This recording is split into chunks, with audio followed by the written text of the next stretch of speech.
দেশের মানুষের স্বার্থে, দেশের উন্নয়নের জন্য, দেশের মানুষের ভাগ্যের পরিবর্তনের জন্য আসুন আমরা আল্লাহ রাব্বুল আলামিনের দরবারে হাত তুলে প্রার্থনা করি, আমরা যেন হে রাব্বুল আলামিন, হে একমাত্র মালিক, হে একমাত্র পরওয়ারদিগার,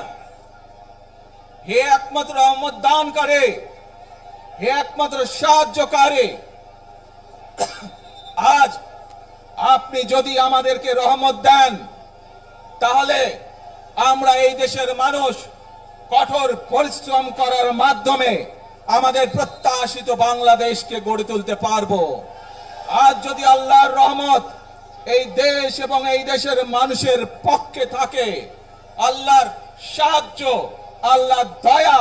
এই দেশের মানুষের উপরে, এই দেশের উপরে থাকে, ইনশাআল্লাহ আমরা আমাদের প্রত্যাশিত বাংলাদেশ গড়ে তুলতে সক্ষম হব।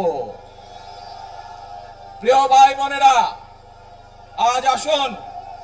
আমরা সকলে মিলে প্রতিজ্ঞা করি, আমরা সকলে মিলে প্রতিজ্ঞা করি যে ইনশাআল্লাহ আগামী দিনে